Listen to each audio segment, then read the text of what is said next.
A very good morning, students. Welcome in your science class. Today we will do chapter number 8, body movements, and we will read the chapter from the page number 74. Cockroach. Observe a cockroach.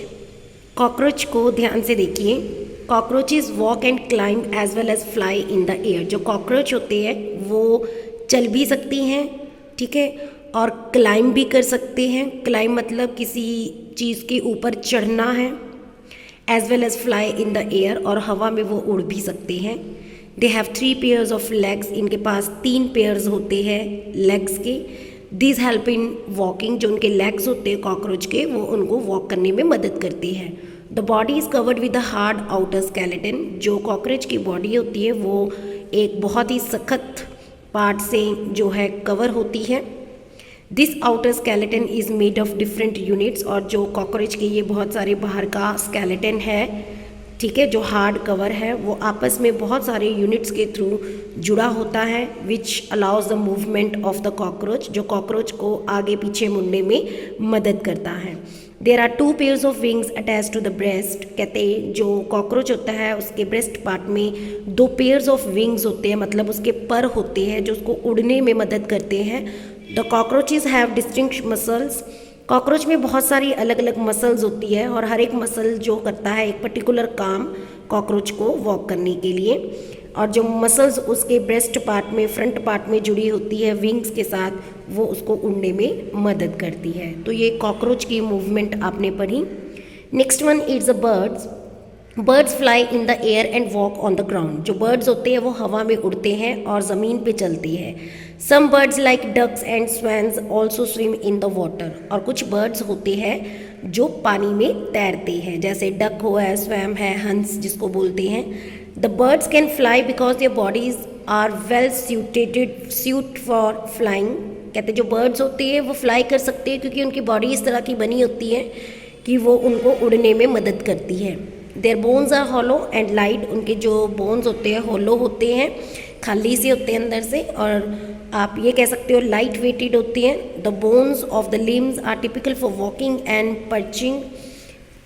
ये है आपके पास एक bird जिसमें आपके पास जो उसकी bones है वो होलो टाइप होती है और बहुत ही लाइट वेटेड होती है, जो बर्ड को आसमान में उड़ने में मदद करती है.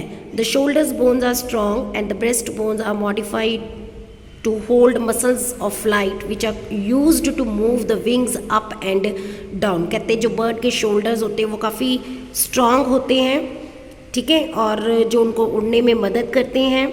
और जो ब्रेस्ट बोन होते हैं, जो उनके फ्रंट पार्ट के जो बोन्स होते हैं, वो इस तरीके के बने होते हैं कि जो उड़ते समय बर्ड्स के जो मसल्स होते हैं उनको होल्ड करके रखते हैं, ठीक है, जिसके कारण वो अपने विंग्स को ऊपर नीचे फ्लाई करते रहते हैं और आसानी से उड़ते रहते हैं.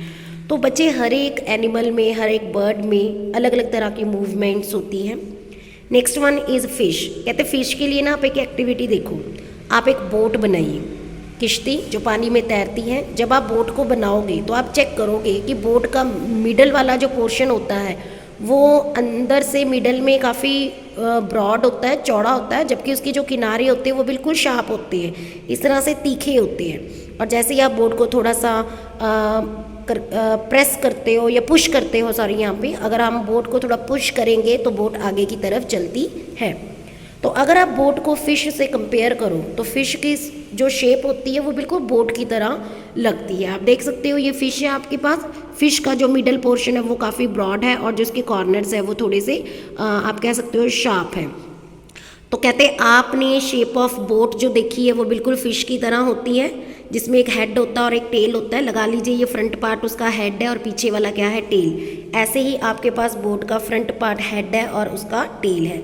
तो इस तरह की शेप जो इस फॉर्म में बनी होती है, बोट और फिश की जो आपस में शेप मिलती है, उसको हम स्ट्रीमलाइंड शेप के नाम से जानते हैं, ठीक है. जो फिश की बॉडी होती है वो स्ट्रीमलाइंड शेप की तरह होती है, जो एक फिश को मूव करने में मदद करती है.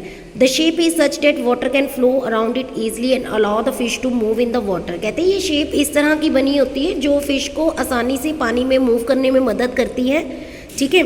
The skeleton of the fish is covered with strong muscles. जो फिश का स्केलेटन सिस्टम होता है वो काफ़ी स्ट्रॉन्ग मसल से कवर्ड होता है। During the swimming muscles make the front part of the body curve to one side and the tail part swings towards the opposite side. The fish forms a curve as shown. ये देखिए fish अलग अलग तरीके से curve बनाते हैं, ऐसे move करते हैं, फ्रंट पार्ट उसको आगे जाने में मदद करता है, ठीक है, जिसके कारण वो आसानी से आगे की तरफ पुश होता हुआ मूव करता हुआ जाता है। ठीक, तो ये एक शेप है जिसको आप स्ट्रीम लाइन शेप के नाम से जानते हो। Next one, how do snakes move. जो स्नेक होता है सांप, वो कैसे मूव करता है। Have you seen a snake slither, does it move straight. कहते कभी आपने ना स्नेक की मूवमेंट देखी है कि वो किस तरीके से क्रॉल करता है, रेंगता है, क्या वो सीधे जाता है। Snakes have a long backbone. जो स्नेक होता है ना उसकी जो बैकबोन होती है बहुत ज़्यादा लंबी होती है। And they have many muscles attach to the this snake. और स्नेक के साथ बहुत सारी जो मसल्स होती है वो जुड़ी होती है, ठीक है, जो उसको आगे पीछे मूव करने में मदद करता है। और जो ये सारी मसल्स होती है स्नेक की वो कनेक्ट होती है उसकी बैकबोन से, रिब्स से और स्किन से। और स्नेक की बॉडी में बहुत सारे लूप्स होते हैं। लूप्स मतलब देखिए कैसे ऐसे मुड़ता जा रहा है, फिर ऐसे मुड़ रहा है, फिर इस तरीके से मुड़ रहा है, तो ये लूप्स हैं। तो स्नेक की बॉडी में बहुत सारे लूप्स होते हैं। Each loop of the snake gives its forward push. हर एक लूप स्नेक को आगे की तरफ पुश होने में मदद करता है by pressing against the ground. और ग्राउंड को वो पीछे की तरफ प्रेस करता है, धकेलता है, जिसकी वजह से वो आगे जाता है। तो उसके जो लूप्स होते हैं ना बॉडी के, वो उसको मूव करवाता है। Since its long body makes many loops and each loop give this push, the snakes moves forward very fast and not in a straight line. तो जो कहते हैं जो स्नेक में ये लूप्स होते हैं ना, ये लूप ही है जो उसको आगे चलने में मदद करते हैं। और ये लूप इस तरीके के बने होते हैं कि जो सांप को बहुत तेज़ी से, बहुत रफ्तार से आगे बढ़ने में मदद करता है, पुश करने में मदद करता है। और इसीलिए स्नेक जो होता है कभी भी स्ट्रेट लाइन नहीं चलता। उसके लूप जो होते हैं वो इस तरीके के बनते हैं कि वो उसको स्ट्रेट नहीं मूव करवाते, वो ऐसे घूमता घूमता रेंगता हुआ जाता है। We have learned about the use of bones and the muscle for the movement of different animal. Paheli and Bujo have many questions in their sacks about the different movements in the animal. So must you be having many unanswered question buzzing in your mind. तो कहते हैं पहेली और बूजो के दिमाग में ये चीज़ चल रही थी कि जो डिफरेंट एनिमल्स होते हैं वो अलग अलग तरीके से मूव करते हैं। सभी की मूवमेंट क्या होती है, ऑलमोस्ट अलग होती है। The ancient Greek philosopher Aristotle in his book Gate of Animals asked himself this question: why do different animals have the body parts that they have do, and how do these body parts help animals to move the way they do? कहते हैं एक philosopher है Aristotle, जिसके दिमाग में भी यही सारे क्वेश्चंस आए थे कि जो एनिमल्स में हिलजुल होती है वो अलग अलग तरह की क्यों होती है, किस तरीके से एनिमल्स अपने बॉडी पार्ट्स को यूज़ करती है। What are the similarity and difference in this body parts between different animal. उन एनिमल्स के बॉडी पार्ट्स में सिमिलैरिटी क्या है, डिफरेंसेस क्या है। How many body parts are needed by different animals for moving one place to another place. कहते हैं जो एनिमल्स के बॉडी पार्ट्स होते हैं वो एक जगह से दूसरी जगह तक मूव करने में कैसे उनको मदद करते हैं। तो ये बहुत सारे क्वेश्चंस आते हैं हमारे माइंड में, है ना। Why 2 legs for human and 4 for cows. Human के 2 legs होते हैं, काउज के तो 4 legs होते हैं, ऐसे ही buffaloes. Many animals seem to having an even number of legs. Why. तो ये बहुत से क्वेश्चन हैं, so many question, and perhaps we looked for some answer through our activities in this chapter. We need to look for many more answers. तो कहते हैं इस chapter में हम इन सभी क्वेश्चंस के बारे में तो नहीं पढ़ पाए, बट कुछ हमने यहाँ पर सीखा, जैसे कॉकरोच है, बर्ड्स है, फिश है, स्नेक है, ऐसे ही हमने स्नेल के बारे में पढ़ा। ठीक वैसे ही हमने एक नेक्स्ट वन अर्थवॉर्म के बारे में पढ़ा। ह्यूमन पर्सन में डिफरेंट टाइप ऑफ जॉइंट्स जो थे वो पढ़े। तो यहाँ से कहीं ना कहीं हमने देखा कि हर एक पर्सन की जो बॉडी सिस्टम होता है वो अलग होता है।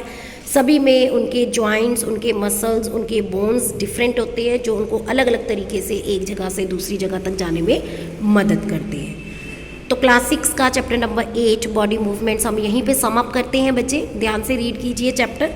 कीवर्ड्स इसके ऑलमोस्ट आपने कर चुके हो, ठीक है। आपने इसकी बैक एक्सरसाइज को कंप्लीट किया, filling the blanks and true false. Next class में हम इसके क्वेश्चन आंसर्स आपको सेंड करेंगे, ठीक है।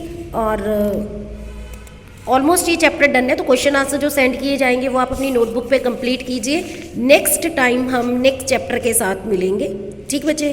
सो आज की क्लास में सम अप करते हैं chapter number 8। Thank you very much and have a nice day.